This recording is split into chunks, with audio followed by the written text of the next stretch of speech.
Bonjour, aujourd'hui je vais vous montrer comment découper des formes en frigolite. Pourquoi de la frigolite? Eh bien d'abord parce que c'est un matériel imputrescible que vous pourrez récupérer de nombreuses fois. Ensuite parce que c'est souvent un matériel de récupération que vous allez trouver dans des emballages, donc vous pouvez vous faire un petit stock facilement. Et troisièmement, si vous n'avez pas la possibilité de récupérer, vous trouvez ça dans tous les magasins de bricolage puisque c'est un matériel qu'on utilise pour l'isolation. Alors, ce sont des plaques de frigolite toutes simples, épaisseur maximum 5 cm, sinon on n'arrive pas à les découper soi-même. Ça, il vous faut une latte pour marquer ce que vous voulez découper et simplement un cutter. Alors, le cutter, un petit cutter, moi j'évite les gros cutters de tapissier parce que honnêtement, je trouve qu'on se coupe plus facilement avec un gros cutter qu'avec ça qu'on a mieux dans la main. Mais il faut impérativement que la lame soit neuve ou très récente pour qu'il coupe bien. Et maintenant, je vais vous montrer comment on fait. Voilà. Ici, j'ai marqué la ligne sur la partie que je souhaite découper. Commencez par vous entraîner sur des lignes droites, c'est plus facile. Il y a moyen de faire des lignes courbes, mais il faut que vous vous entraîniez un petit peu.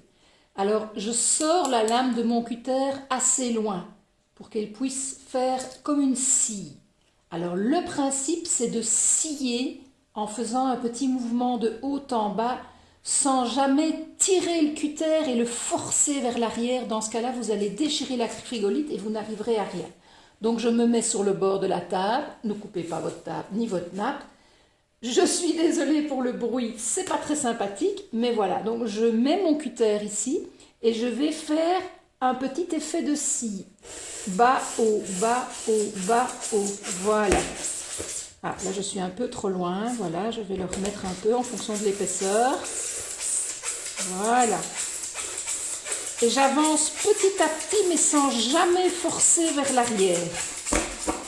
Voilà.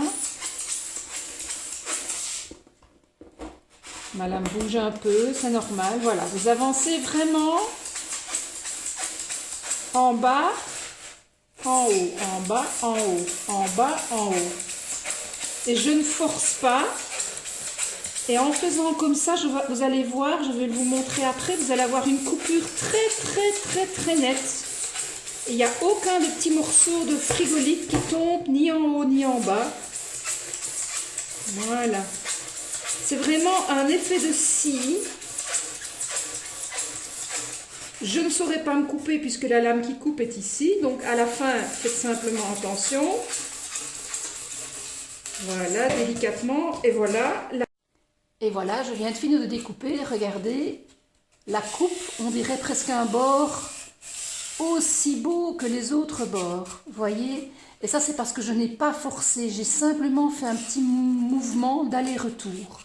Et avec ça, vous allez pouvoir découper des morceaux de frigolite que vous allez pouvoir vraiment récupérer d'une fois à l'autre. Bon amusement!